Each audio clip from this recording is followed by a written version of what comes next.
Hello friends, morning பிரேக்ஃபாஸ்ட்டுக்கு நேற்று night அரைச்ச அடமாவு இருந்தது. அதே ரெடி பண்ணிட்டேன். அதுக்கப்புறமா தயிர் சாதத்துக்கு இந்த மாதிரி பண்ணுங்கள் ஃப்ரெண்ட்ஸ், ரொம்ப சூப்பராக இருக்கும். லஞ்ச் பாக்ஸ் கூட நீங்கள் பேக் பண்ணி கொடுக்கலாம். 1 டம்ளர் அரிசிக்கு 3 டம்ளர் ஜலம் சேர்த்து, இல்லை நீங்கள் 2 டம்ளர் ஜலம் 1 டம்ளர் பால் கூட சேர்த்து நீங்கள் நல்லா குக்கரில் வேக வச்சுட்டு, நம்ம ஸ்மாஷ் இருக்கும் இல்லையா, ஸ்மாஷ் பண்ணுறதுல கரண்டி அதை நல்லா குழச்சின்ட்டு, அதுக்கப்புறமா தயிர் உப்பு போட்டு வேணால் திருமாதிரி கொட்டிக்கலாம், தான் தாளித்து கொட்டிக்கலாம். இந்த மாதிரி நீங்கள் தயிர் சாதம் பண்ணி கொடுங்க, டிஃபன் பாக்ஸ்க்கு ரொம்ப நல்லாயிருக்கும். அடுத்தது வெங்காயம் எல்லாம் சேர்க்காம இன்றைக்கி தக்காளி சாதம் தான் ஃப்ரெண்ட்ஸ் ரெடி பண்ண போகிறேன்.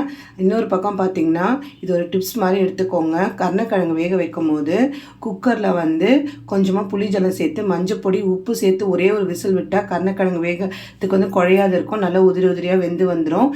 இந்த மாதிரி நீங்கள் ஃபாலோ பண்ணி கருமதை பண்ணுங்கள் ஃப்ரெண்ட்ஸ். பாருங்கள், தக்காளி தொக்கு நான் 4 தக்காளி கொஞ்சமாக குழம்பு மிளகாப்பொடி உப்பு சேர்த்து அரைச்சி எடுத்துன்னு வந்தேன். அதில் கடாயில் எண்ணெய் ஊற்றிட்டு கடுகு உளுத்தம்பருப்பு கடலைப்பருப்பு கருவேப்பிலை தாளிச்சுட்டு தக்காளி தொக்கு சேர்த்து நல்லா எண்ணெய் பிரிஞ்சு வர வரைக்கும் வதக்கின்ட்டு, அதுக்கப்புறம் உப்பும் கரெக்டாக இருக்கான்னு செக் பண்ணிவிட்டு ஆறுன சாதத்தை போட்டு கலந்துட்டா சூப்பரான தக்காளி சாதம் ரெடி ஆகிடுது ஃப்ரெண்ட்ஸ். எங்களோட லஞ்ச் தக்காளி சாதம், தயிர் சாதம், தொட்டுக்கிறதுக்கு கருணக்கிழங்கு கருமது. இதுதான் எங்களுடைய லஞ்சு. நைட்டு டின்னருக்கு பச்சரிசி தோசை தான் ஃப்ரெண்ட்ஸ் ரெடி பண்ணேன். இது ரொம்ப சூப்பராக இருக்கும். நம்மளோட விரத நாட்களில் அமாவாசை அன்னைக்கெலாம் நீங்கள் இதை அரைச்சிங்கன்னா மிக்சியிலேயே அரைச்சிடலாம் ஈஸியாக. நான் சொல்கிற அளவுப்படி அரைச்சிக்கோங்க ஃப்ரெண்ட்ஸ். 3 பங்கு பச்சரிசி, 1 பங்கு உளுந்து, 1/2 டீஸ்பூன் வெந்தயம். உளுந்தும் வெந்தயமும் தனியாக ஊற வச்சுக்கணும். அரிசி தனியாக ஊற வச்சு 5 ஹவர்ஸ் கிட்ட ஊற வச்சுட்டு தனித்தனியாக அரைச்சி உப்பு போட்டு கரைச்சி புளிக்க வச்சா சூப்பரான நம்மளோட பச்சரிசி தோசை மாவு ரெடி ஆகிடும். நம்ம தேவையான தண்ணி சேர்த்து கலந்து தோசை வாத்துக்க வேண்டிதான். சட்னி தான் ஃப்ரெண்ட்ஸ் ரெடி பண்ணியிருக்கேன்.